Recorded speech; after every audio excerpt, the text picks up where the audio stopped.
Good morning, everyone, and welcome to the post-results conference call for Tube Investments. It's my pleasure to have the leadership team from Tube Investments joining us for the call, including Mr. Vellayan Subbiah, the Managing Director, Mr. Murugappan, the Chairman, Mr. Mahesh Ahuja, who heads the Tube business, Mr. Srinivasan, who heads the metal forming business, Mr. K.K. Paul, heading the cycles business, and Mr. Mahendra Kumar, who is the CFO, along with his finance team. So I'll hand it over to Mr. Vellayan for the opening comments and the Q&A thereafter. Over to you, sir. Thanks, Anupam. Thanks a lot. And good morning, everybody. Overall, basically, the board met yesterday and approved the financial results for the quarter and year-end 31st March 2021. This year, it took us a bit longer. We kind of close the quarter earlier. But this year it took us a bit longer because we had to wait for CG to complete, their results. And so we had CG last week and we're just finishing TI now. The board also declared an interim dividend of 2 rupees per share. And the same was paid to shareholders in March 2021. Now we've recommended a final dividend of 1 rupee 50 paise per share for the financial year 2020-21. Revenue in the fourth quarter was at 1,480 crores compared with 935 crores in the same period last year. The revenue for the year was at 4,256 crores, which is almost at the same levels as the previous years despite the pandemic impact during Q1. PBT for Q4 was at 175 crores, a growth of 62% over the Q4 last year. And PBT before exceptional items for the year was 381 crores, which is lower by 9.5% versus the previous year. The ROIC before tax was at 31.5% compared with 29% in the same previous year, same period. And free cash flow was at 533 crores, which is 195% of PAT. Now, that's not obviously kind of a normal and sustainable number, but our net debt was reduced from 149 crores in the previous year to a surplus of 10 crores in cash for the current year.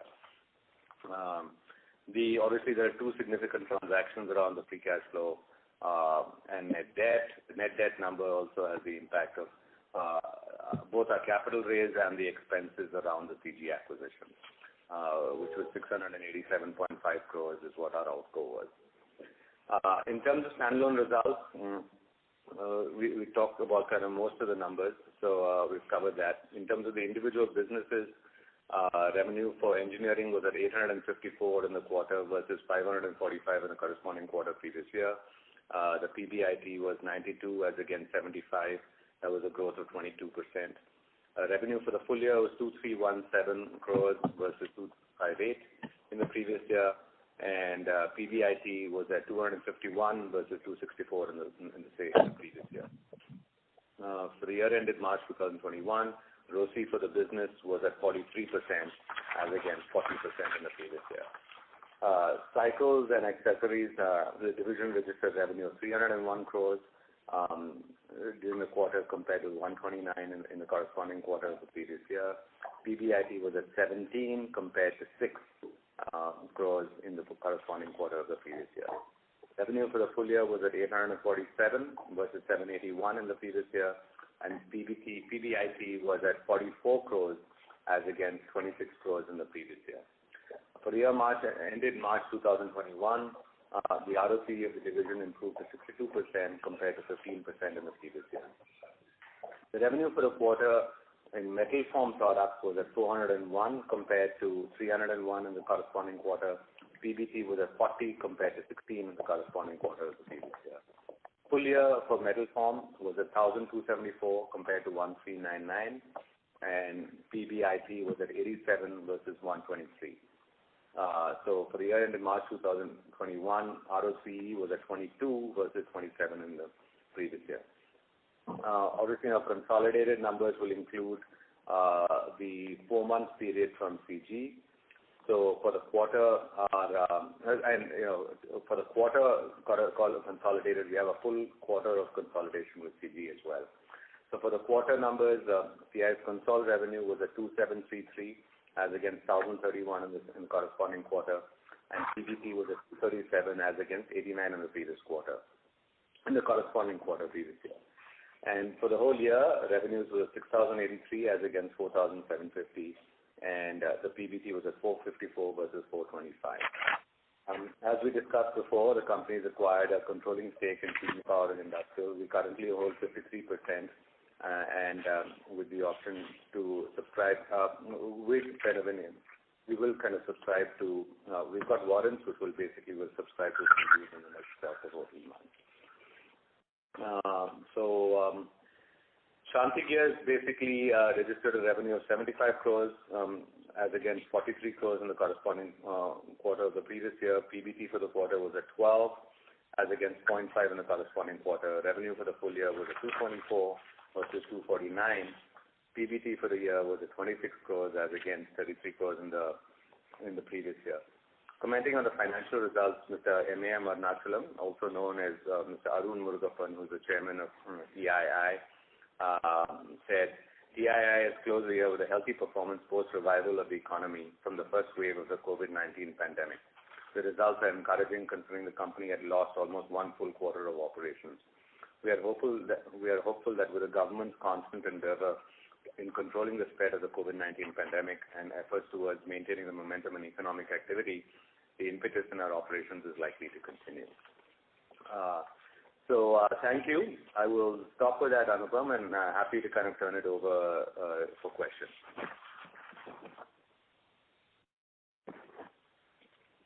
Thank you very much. We will now begin the question and answer session. Anyone who wishes to ask a question may press star and 1 on their touchtone telephone. If you wish to remove yourself from the question queue, you may press star and 2. Participants are requested to use handsets while asking a question. Ladies and gentlemen, we will wait for a moment while the question queue assembles.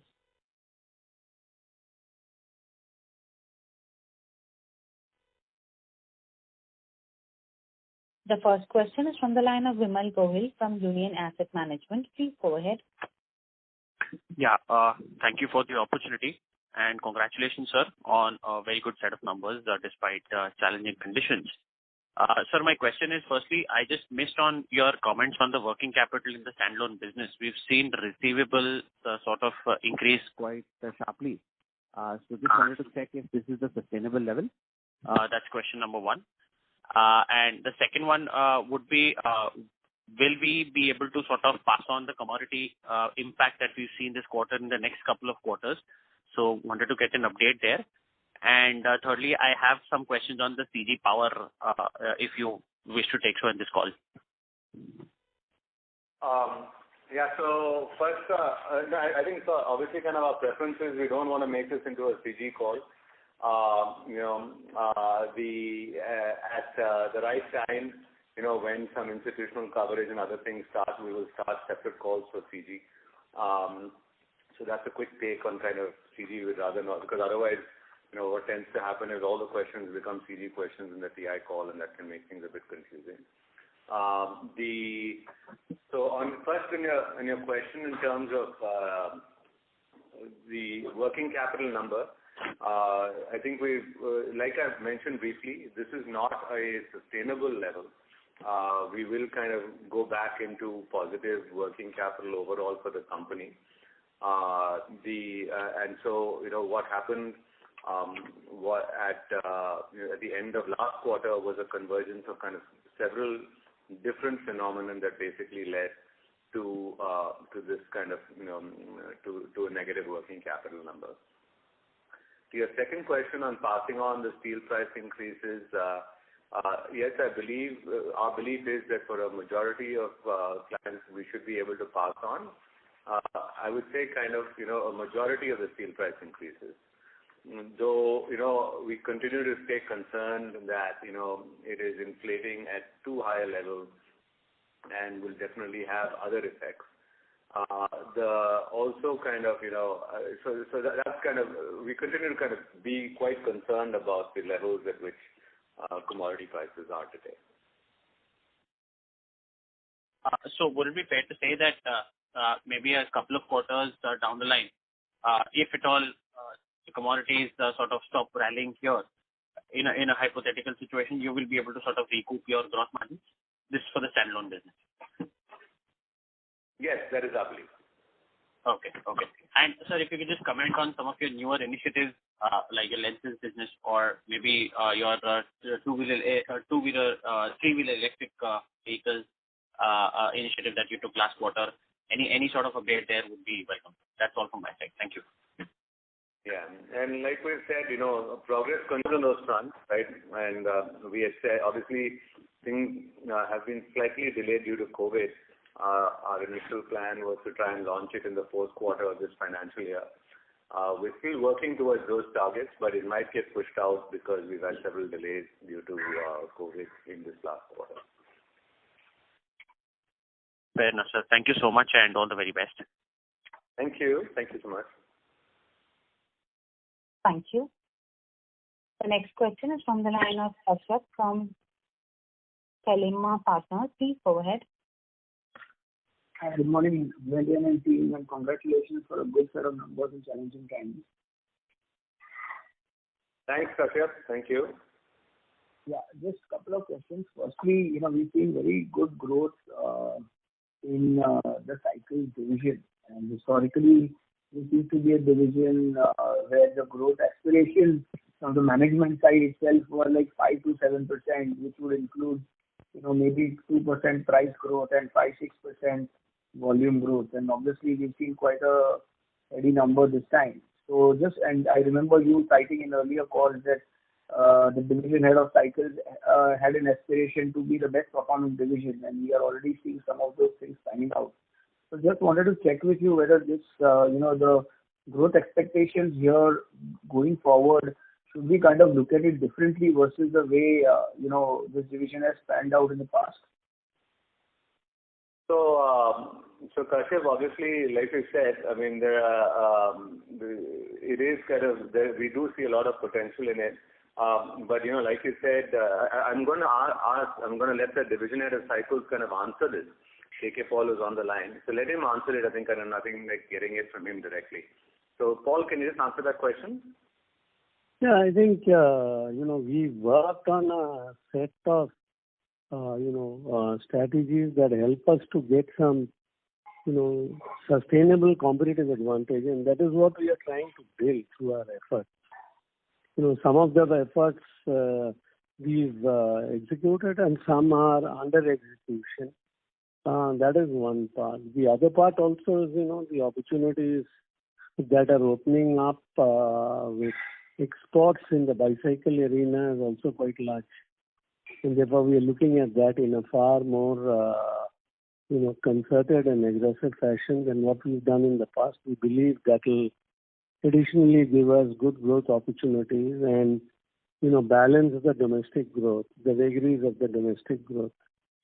So all in all, in a nutshell, I think, you will see sustainable kind of performances in terms of trying to see how we can get up the volumes. Yeah, there's a lot of work in process, but we're at it. Thank you. So, Paul, just to, extend that question was that if you can share qualitatively what exactly are we doing in terms of, is there, product mix change, is it exports, what exactly kind of catalyzing this kind of growth? Oh, there's lots of those initiatives. I think the first thing we did is we aligned our cost structure to the activity level. That's first. So therefore, that brought down the break-even substantially. So that gave us the leverage that improved our competitive ability in the marketplace. So that's point number one. Point number two is we also now, embarking on looking at how to get the manufacturing piece on make-to-order phenomena, just as what you see in Toyota Production System and other places. And that's the work that we are currently doing so that we are able to respond much faster to the marketplace.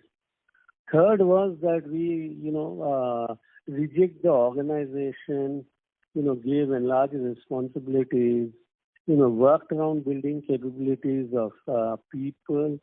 And the fourth was that we built an export structure and started focusing on different markets that we will do, build a long-term plan for exports and, giving shape to that. So there were these set of initiatives, and now we are working around with vendors to realign the supply chain towards this make-to-order principle, because they have to get aligned at the backward end. And the fifth portion is that we are looking aggressively into the weaknesses that we historically had in our distribution system, and correcting that and seeing that we are adequately represented both in depth. That means the number of dealers we have and their participation with us is defined as depth. And breadth is obviously very simple, the kind of coverage that we have geographically versus, the universe of dealers available, so on and so forth.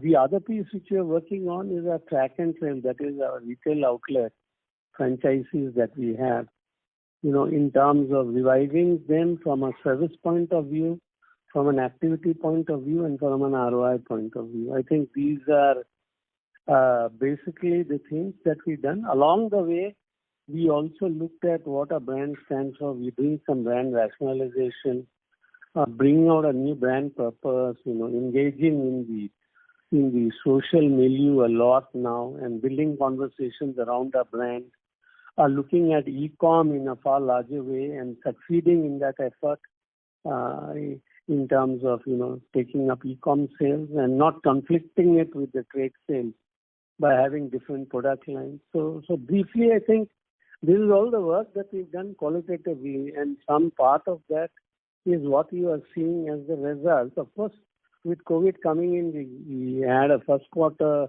washout, but the other quarters we were helped because the demand was much better.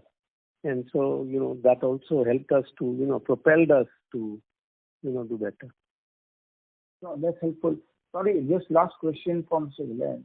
While steel prices and definitely are, a bit of a concern, but at the same time, wouldn't that be an opportunity from an export standpoint, because Indian pricing is still at a discount to global pricing as far as steel is concerned? So when it comes to engineering exports, would it kind of open up the competitiveness further towards our favor, and will we be able to scale up exports much more than what we were thinking about earlier? Yeah, so Kashyap, that's a good question, and I will let Mukesh answer that. And to summarize, Kashyap, on your last question, right? Just to summarize what Paul said. See, basically the first step that Paul's really done is kind of make the place extremely competitive, right? So we made ourselves a lot more competitive by improving, on the QCD dimensions like he talked about. And we're still going to continue to invest in a lot more to kind of make ourselves even much more competitive there. Like we told you with the Japanese and kind of, so a lot more investment to be done there. So given that, in cycles where, he's talked about 4 growth vectors. One is increasing domestic market share. The second is, looking at mix, right? The third is export markets. And the fourth is new products and categories, right? So those are the 4 growth vectors that they're looking at. And that's why I think kind of, Paul's beginning to look at the business in a significantly different way that offers us kind of more avenues for growth, right? So that's Kashyap to summarize the question on cycles. The second question on engineering and exports, I'm going to ask Mukesh to answer that. Mukesh, can you take over? Yeah. Morning, Kashyap. Morning. Yeah, Kashyap, your observation is right. Being the commodity prices still lower than the global commodity prices, India has an edge over it, and which will definitely lead to the more exports revenues going forward than what we have planned. But we need to also check it out whether it is sustainable. So it is more important that we don't not only depend on this. Our earlier work on product-specific category development is continuing, so that our participation level in the different geographies and the different product segments globally can increase, leveraging our domestic experience. Sure. Thank you. Thank you. Thank you. The next question is from the line of Aditya Bakui from Axis Capital. Please go ahead. And team, congratulations on a really great set of numbers. Sir, my first question is in terms of our engineering business and metal form. Just can you help us understand what are the interactions that you're having with OEMs and other suppliers to OEMs, tier 1 suppliers, with regards to FY22? How do they see volume growth in that segment? And as a consequence, the rub-off effect on us. If you can just give us some, high-level view or understanding of that. Yeah, Aditya, so thanks, for the question.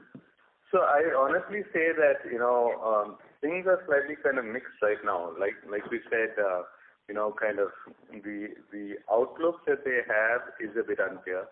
People are, kind of at one level very bullish, but second level kind of, there seems to be quite a bit of apprehension in terms of what's going to happen. So honestly, I say it's like it's difficult right now to kind of predict what is actually going to happen domestically, because both schools seem to be prevalent at the same point in time. So which is why, like Mukesh said, on the engineering side, we've been a bit more focused on the export front. But there is enough domestic demand also to drive the business right now. And what we're also seeing in this environment is that the smaller players are having a tougher time to manage their supply chain. See, basically because you're seeing, commodity prices go up, people aren't sure how much inventory to hold, because they're not sure what's going to happen to pricing. Getting supply from the steel guys is still kind of a challenge. So there are a whole bunch of factors that is actually making it more difficult for the smaller guys to compete. And because their working capital cycles are also getting locked up. And I think that that's also helping us both in terms of engineering and in terms of metal products. But honestly, I don't think that the OEMs have kind of a crystal ball or the capability to do that at this stage in time. Fair enough. Thank you so much for your comment. So my second question is with regards to our Q4 numbers. I mean, we've been more than positively surprised with the growth that we've seen, obviously in cycles, as Kashyap highlighted, but in engineering and metal formed as well. So just can you help us understand, if we were to decompose this, how much of this would be purely on account of the commodity cost and how much would be the inherent volume growth sort of equivalent? Yeah, so the commodity cost passing on to the customers, as you know, it will take some time. There's always a lag of about 3 to 6 months. Correct. So that piece is yet to come into Q4 numbers. So most probably it will come in the future quarter. So not entirely, but most quarter. So Aditya, coming back to your question, a larger portion is driven by volumes, because part of what happened in Q4 is that everybody was running flat out, right? Correct. And so now, kind of obviously, again, then we had kind of the same impact of a slowdown in, especially in April and May. But in Q4 last year, everybody was running flat out. So that basically helped us significantly on the volume front as well. Okay. And as sir highlighted, I think what we are going to see is the impact of commodity cost coming in Q1 and Q2. Correct. Fair enough. Sir, I understand that you don't want to discuss too much in terms of CG, but I had one data point to ask.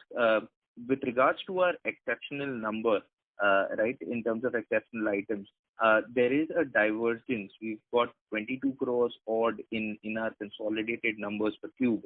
But when I look at CG's numbers, that number is quite high. I think it's closer to 280 crores. Can you just help me understand what is the divergence in that? Sorry, come again? They say our exceptional items is 22 crores. So our exceptional items, in CI's numbers, the standalone exceptional item is driven by the voluntary retirement scheme. That is correct.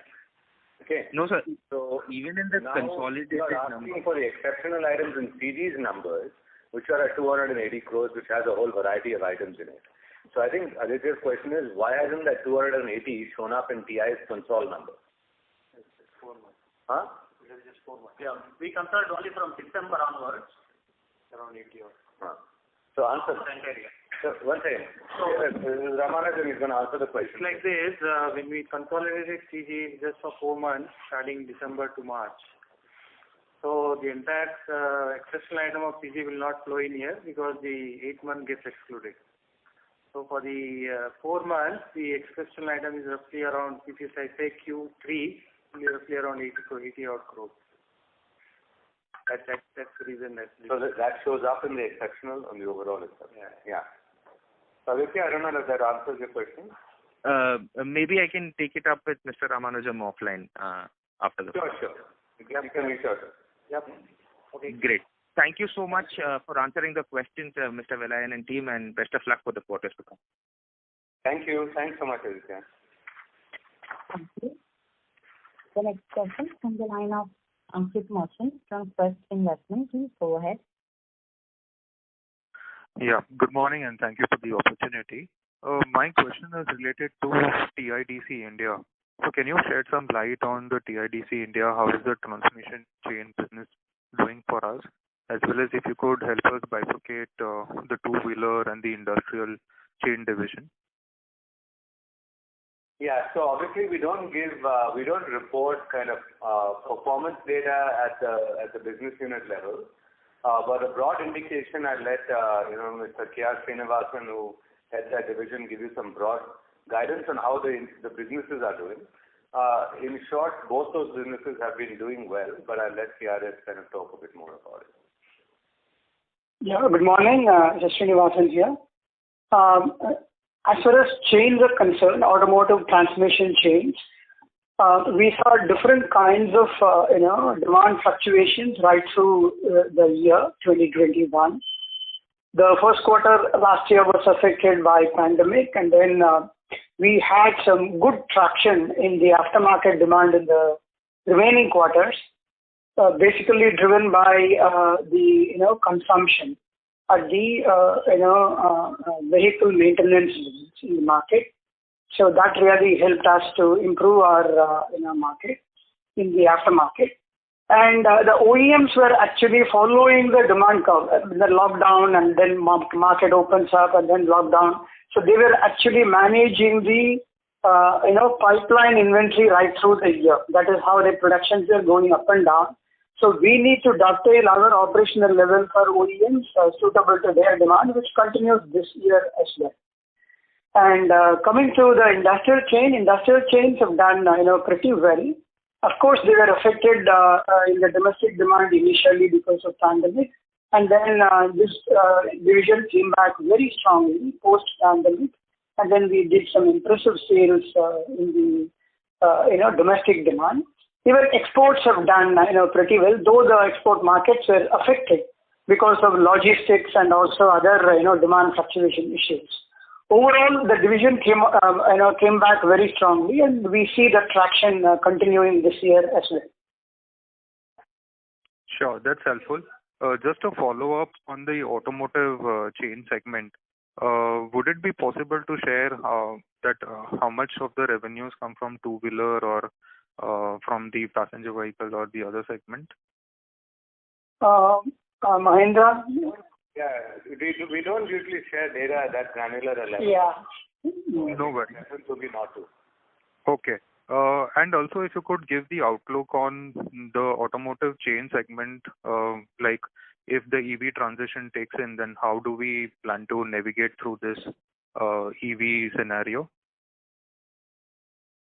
Yeah, that is a very good question. Actually, like always, Mr. Velayan says, we don't have a crystal ball to project the future.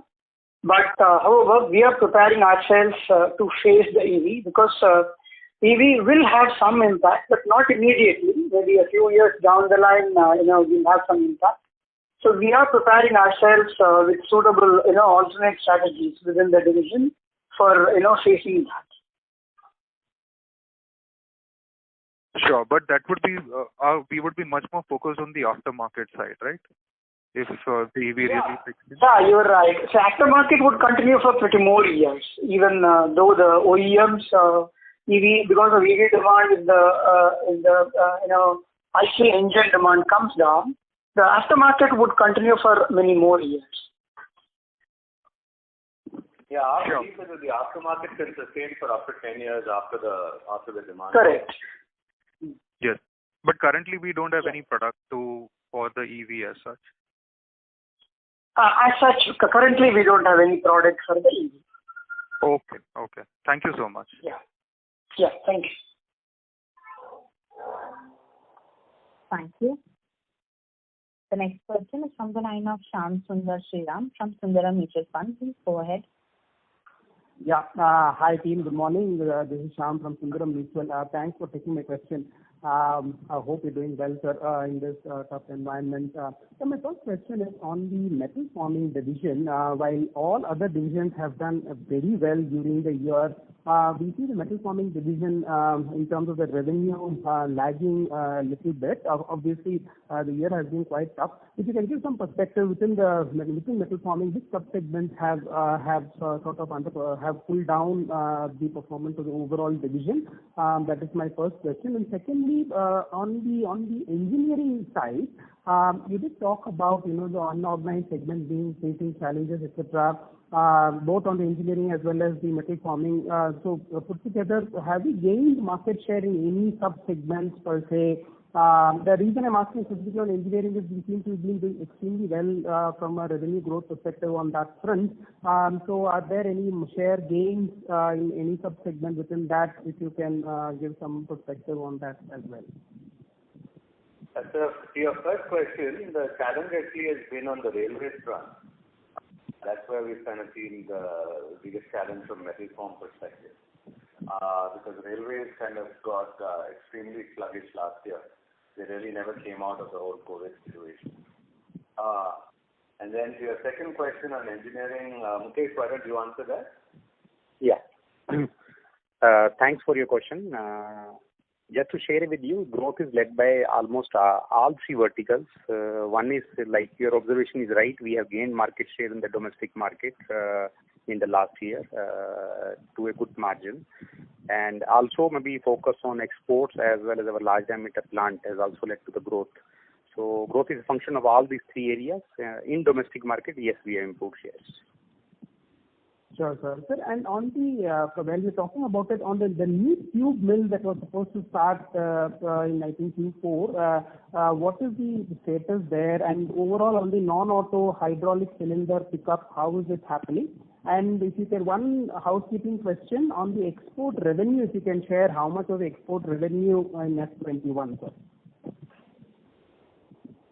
Okay, going by one, our tube mill, what was getting commissioned, maybe unfortunately because of COVID, it is running by a little delay. And we hope this after second wave, we are going to finish that exercise. And coming to exports, we, like Vellayan mentioned, we don't share the revenue breakup of domestic and exports. Maybe the engineering division, that's how we classify.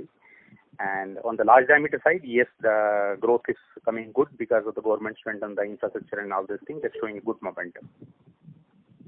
Understood, sir. And one last question on the capex side, what are the planning in terms of the capital expenditure?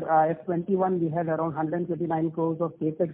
How are we looking at capital spends in F22 and 23? Broadly, some perspective there, and where are we trying to spend that?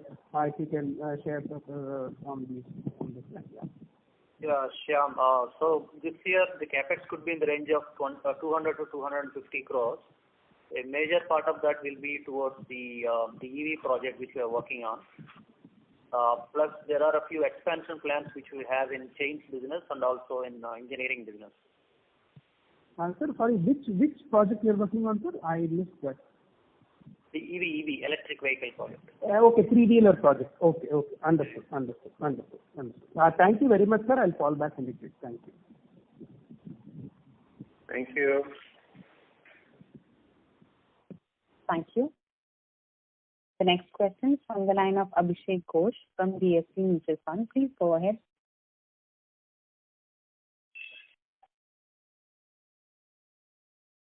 I had a few questions. First, the cycle division, when we are looking at the export opportunity, will it be in form of B2C or a B2B format, or will it be a mix of both? So it's definitely, I mean, are you saying are we going to go direct and kind of try to sell the customers with our own brand in the foreign market? The answer is no. Yeah. This is B2B. Okay.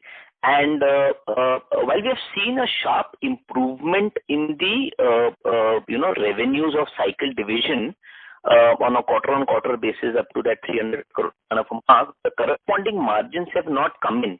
But I thought since it's more of B2C business, gross margins should have been stable. So how should one look at the margin profile of the cycle business more from a medium-term perspective? Is it more like a 5-6% margin business, or is it like a double-digit kind of a margin business? How should one look at it? So, Mahendra, do you want to take kind of that? How Paul? So you're talking about full year numbers, or what are you comparing with? Full year or Q4?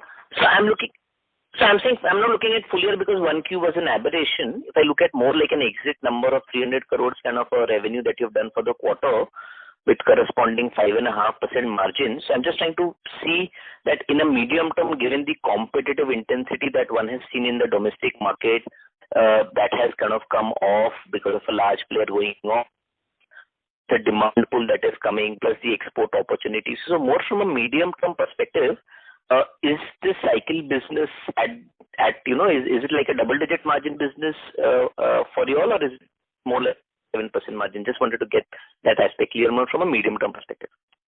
It may not be a double digit margin, but there may be some opportunity for further improvement, but it won't be a double digit margin.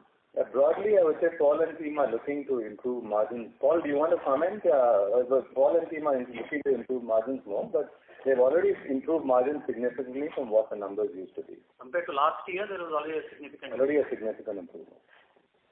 Yeah, correct.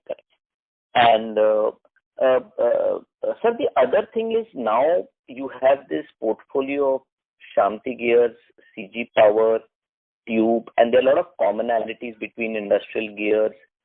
CG also does a lot of business with railways.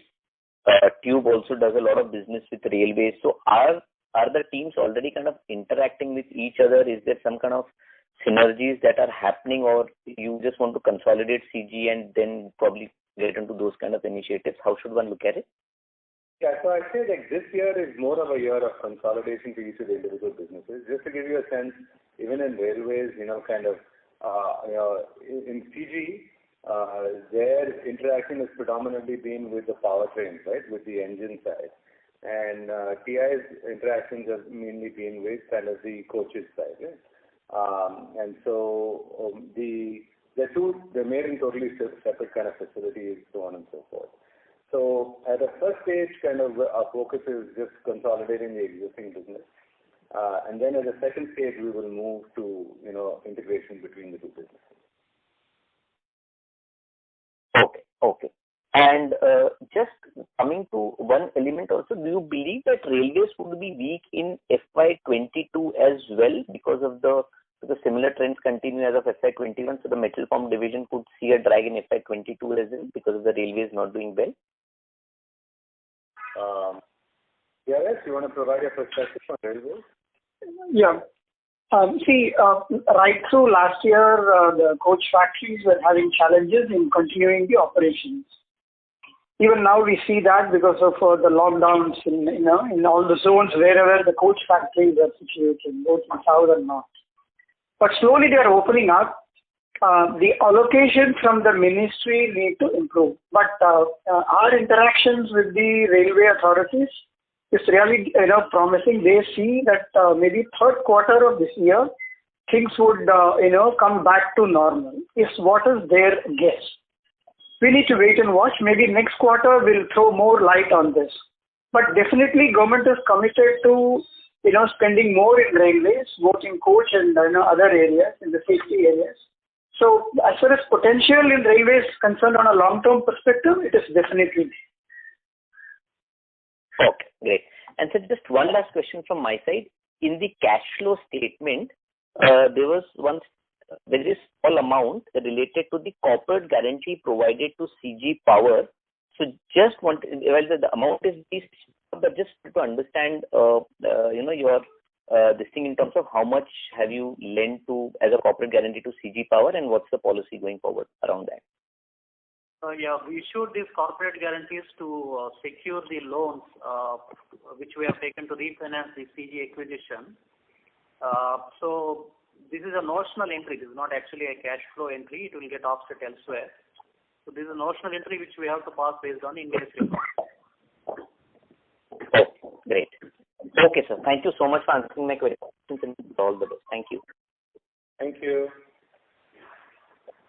Thank you.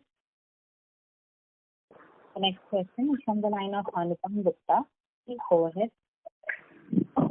Sir, couple of questions. Firstly, on the cycle business, while the period after COVID has been very strong, but do you expect the domestic market to keep growing at this healthy pace, or should it revert back to the older pace which you were thinking before the COVID stuff?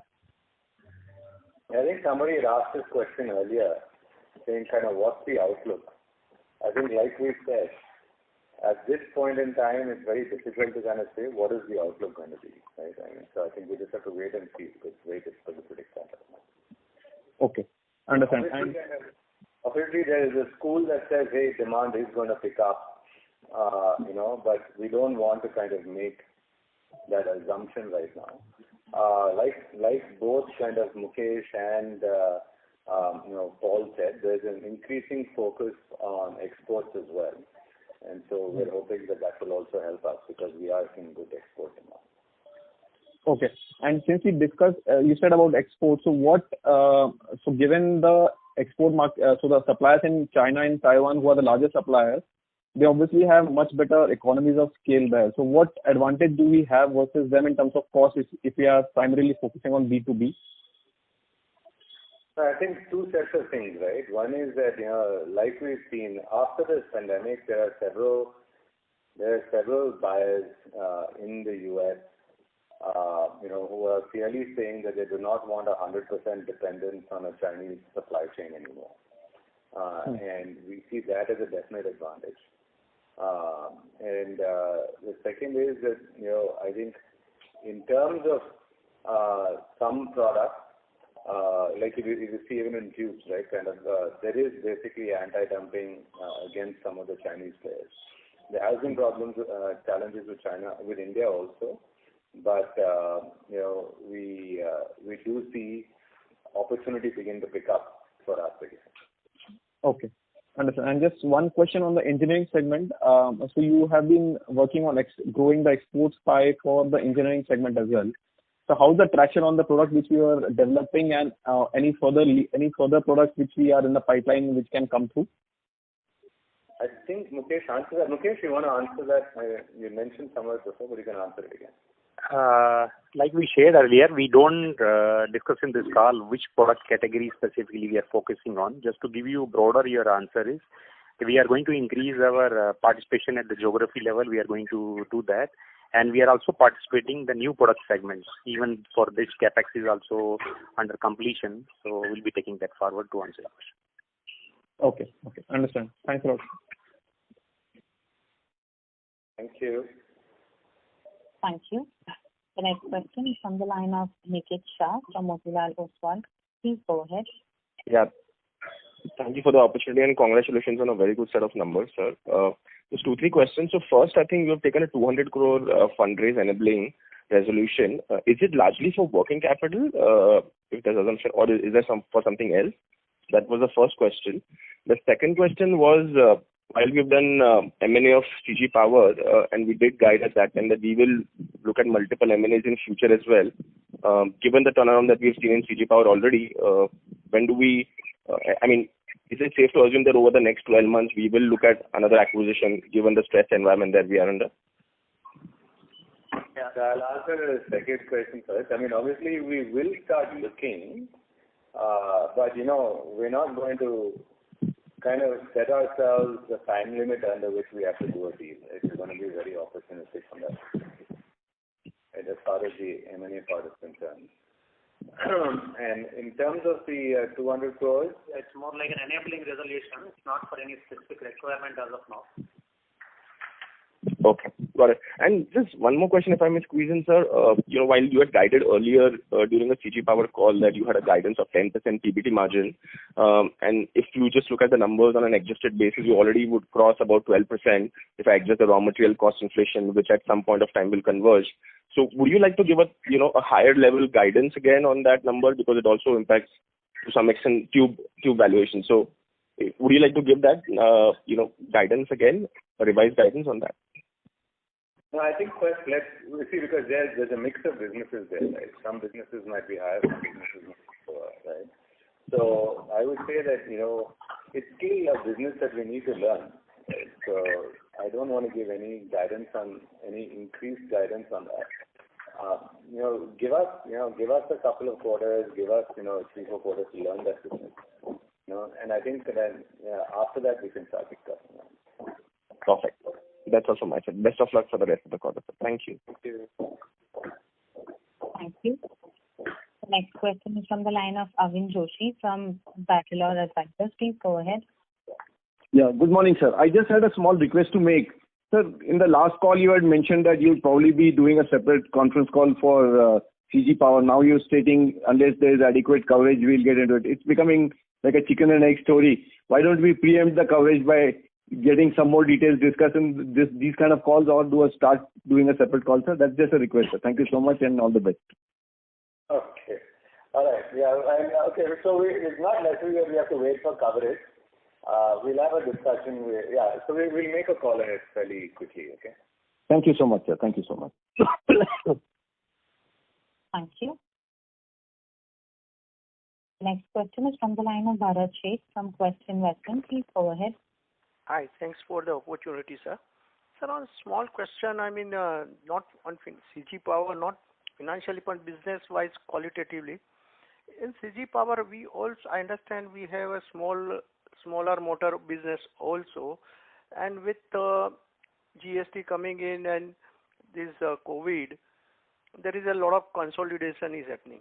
So if you can share some color, and are we working, for this small motor business for EV vehicle?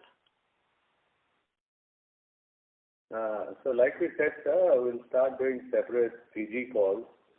I think basically we are looking at motors for EVs, but it's still in early days.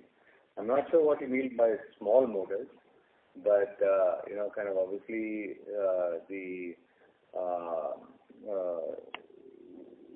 there is a broad spectrum that kind of CG kind of plays in.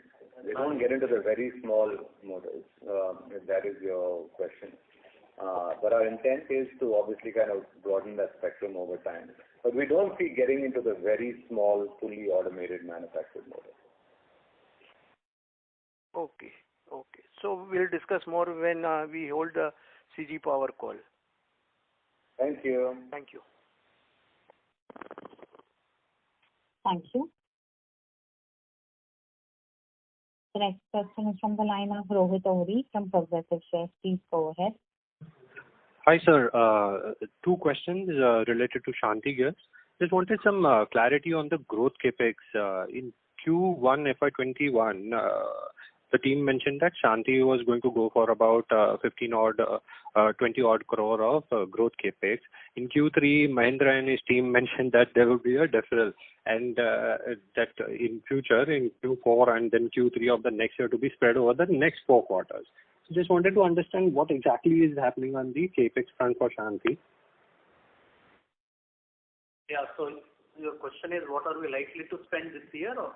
No, what have we spent and what do we intend to spend in this year? Yeah, what we intend to spend could be in the range of around 20 to 25 crores. Okay, and that is for the growth capex, is it? Yeah, correct. To get into any newer segments of products. Sorry, I didn't get that. To get into new opportunities or new segments in the gear. If you wish to elaborate a bit on the new segments, or is it too early to speak about that? Exactly, no. We don't want to reveal it exactly, but okay. Get to the end of the So apart from these new segments, any other propellers for growth which the long-term shareholders or investors should look at for Shanthi? I think like how we explained earlier, service business continues to be a growth opportunity. There is significant potential there still, which is remaining untapped. We continue to focus on that. So the service business would be like what, 15% of the total turnover today? Yeah, it will be around that, yes. And you intend to pull it up to, in terms of percentage? Lot of scope for potential. It should be, I would say, maybe a double-digit growth every year. Okay, sir. Thank you. Thanks a lot. Thank you. A reminder to the participants, anyone who wishes to ask a question may press star and 1 now. The next question is from the line of Yogesh Singhvi from Sky Investment. Please go ahead.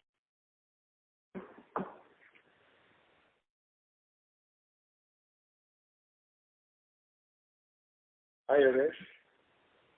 Yogesh, your line is in talk mode. You can go ahead, please. We would request you to unmute yourself if muted from the handset. Due to no response, we move to the next question. From the line of VP Rajesh from Banyan Capital. Please go ahead. Thanks for the opportunity. Most of my questions have been answered.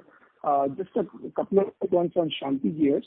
What is the capacity utilization in that business? And secondly, what is the growth prospects you see over the next 2-3 years, given the government's thrust on manufacturing and infrastructure? Yeah, so capacity utilization obviously is kind of done at at an individual product level at Shanthi, right? Because some of the products kind of go through are the much larger products. Some of the products are kind of as to the heavy duty, the medium, the kind of so capacity utilization in general, I would say is about 65 to 70% right now. In terms of growth prospects, I think we talked about it, kind of basically the avenues we see are service revenues, new products in the existing segment itself.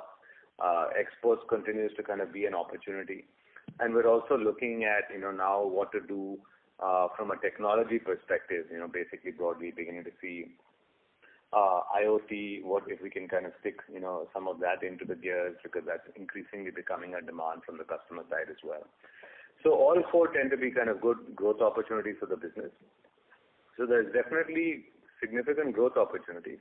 We'll have to kind of wait and see how this thing kind of plays out, but we are bullish kind of broadly in terms of where it is on the business. Sure. Thank you for the answer. I was just trying to understand if there were more opportunities in the domestic market because of the spend that government is pushing in the infrastructure, or that may not be the case. I just wanted to get your See, definitely there are several trends that are positive, right? I mean, sugar, for example, is going to be kind of a positive trend if people start spending more in that business. Infrastructure picks up definitely. Any of the big areas, right? I mean, cement basically helps us. Any infrastructure areas kind of help us. So definitely, if there is more of an infrastructure spend and push there, we will see growth from that. Or is it too early to comment on that? Yeah, it'll be too early, right? Like I said, we don't want to kind of say anything before this thing starts. Okay, thank you so much. Appreciate it. Yeah, thank you. Thank you. The next question is from the line of Tanuj Gangate, an individual investor. Please go ahead. Hello, sir. My question is with regards to our acquisition of CGP. In the total corpus of outstanding warrants that TI possesses, is there any data that we have as to how much of it has already been utilized and converted to shareholding, and what is an approximate timeline as to when TI is going to utilize all of their warrants and convert them into shares? So I think the issue, we have 18 months from the date of issue, and the date of issue was October or November? November 2020. So within 18 months, we'll basically fully subscribe. On a fully subscribed basis, I think our total shareholding goes up to 58. 59% almost. Yeah. 58.06%. Okay. Yeah, our total shareholding goes up in that range, somewhere between 58 and 59.